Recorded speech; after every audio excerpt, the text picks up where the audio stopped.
Hello, എല്ലാവർക്കും നമസ്കാരം.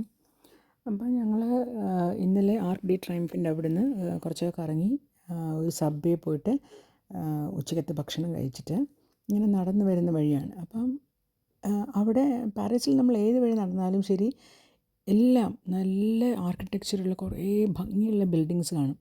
അപ്പോൾ ഇത് അതുപോലെ ഒരു ബിൽഡിംഗ് ആയിരുന്നു. അപ്പോൾ ഞങ്ങൾക്ക് എന്താണെന്നൊന്നും മനസ്സിലായില്ല. അവിടെ കുറേ ആൾക്കാർ നിൽക്കുന്നു, ഫോട്ടോസ് എടുക്കുന്നു. പിന്നെ ഇതൊരു നല്ല രസമായിട്ട് തോന്നി. ഒരാളിങ്ങനെ കുട്ടികളെ പിന്നെ എൻ്റർടൈൻ ചെയ്യാനായിട്ട് കുറേ ഇങ്ങനെ സോപ്പ് പത ഉണ്ടാക്കി അതിങ്ങനെ ബബിൾസാക്കി. അപ്പോൾ അത് നല്ല ഭംഗിയായിട്ട് തോന്നി. നമ്മളവിടെയൊക്കെ നോക്കി നിന്നു, ഫോട്ടോസൊക്കെ എടുത്തു. എന്നിട്ട് നമ്മൾ പോയത് നോട്ടർഡാം എന്ന് പറഞ്ഞ ഒരു വളരെ വേൾഡ് ഫേമസ് ആയിട്ടുള്ള ഒരു കാത്തലിക് ചേർച്ചിലേക്കാണ്. ഈ ചേർച്ച് 12th സെഞ്ച്വറിയിൽ ഉണ്ടാക്കിയതാണ്. അപ്പം ഇത് സ്റ്റാർട്ട് ചെയ്ത് 200 ഇയേഴ്സ് കഴിഞ്ഞിട്ടാണ് ഇതിൻ്റെ പണി പൂർത്തിയായത്. സെയിൻ നദിയുടെ തീരത്താണ് ഇതിൻ്റെ ഈ ചേർച്ചുള്ളത്. അപ്പം ഇതിൻ്റെ ആർക്കിടെക്ചർ ഗോത്തിക് സ്റ്റൈൽ ആർക്കിടെക്ചറാണ്. അന്നിത് ഭയങ്കര പ്രസിദ്ധമായിട്ട് ഭയങ്കര എല്ലാവരും ഇതാക്കിക്കൊണ്ടിരുന്നൊരു പള്ളിയായിരുന്നു. അത് കഴിഞ്ഞ് ഫ്രഞ്ച് റെവല്യൂഷൻ്റെയൊക്കെ സമയത്ത് അത് കുറേ നശിപ്പിച്ചു, അതെല്ലാം കുറേ പോയി. അപ്പം അതിൻ്റെ ആ ഒരു എല്ലാവരും നെഗ്ലക്റ്റഡായി, ആ പള്ളി ആരും അത്രയധികം നോക്കാണ്ടൊക്കെ ആയി. അപ്പം ആ സമയത്ത് ഇതിനെ റിവൈവ് ചെയ്യാനായിട്ട് അവിടെ ഉണ്ടായിരുന്ന ഒരു ഫേമസ് നോവലിസ്റ്റാണ് വിക്ടർ ഹ്യൂഗോ.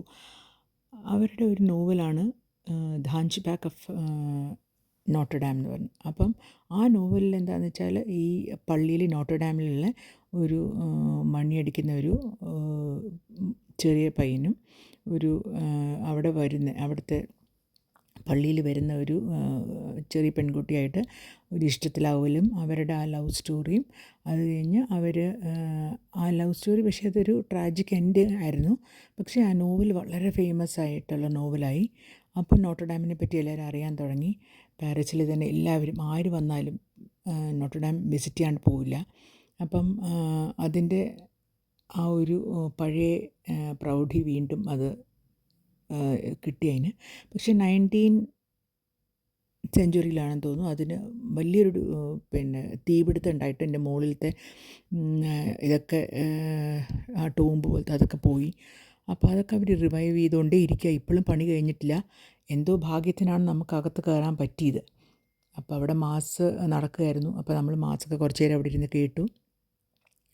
ഫ്രഞ്ചിലാണ് എല്ലാം പറയുന്നത്, നമുക്കൊന്നും മനസ്സിലാവുന്നില്ല.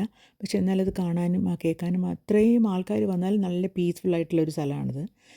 അപ്പം എനിക്ക് തോന്നുന്നു ഇനി ഒരു 5-6 കൊല്ലം പിടിക്കും അതിൻ്റെ. ഇപ്പോൾ ഇടയ്ക്കിടയ്ക്ക് അവർ അടച്ച് ഇടും അതിൻ്റെ പണി കഴിയാത്തതുകൊണ്ട്. അപ്പം ഞങ്ങൾ കാണാൻ പറ്റുമോ അറിഞ്ഞുകൂടായിരുന്നു. പക്ഷെ അവിടെ ചെന്നപ്പോൾ അവർ ഓപ്പൺ ആണെന്ന് പറഞ്ഞു. അപ്പോൾ നമുക്ക് അതിനകത്ത് കയറാനുള്ള ഭാഗ്യം കിട്ടി. അപ്പം അതിൻ്റെ എൻട്രൻസൊക്കെയാണ് നമുക്ക് എത്ര ഇതിൻ്റെ വെളിയിലുള്ള ഇതാണ്. അപ്പോൾ ഇപ്പോഴും പണി കഴിഞ്ഞുകൊണ്ടിരിക്കുന്നതൊക്കെ കാണാൻ പറ്റും. അവിടെ എല്ലാം പണി ചെയ്തുകൊണ്ടേ ഇരിക്കുകയാണിത്.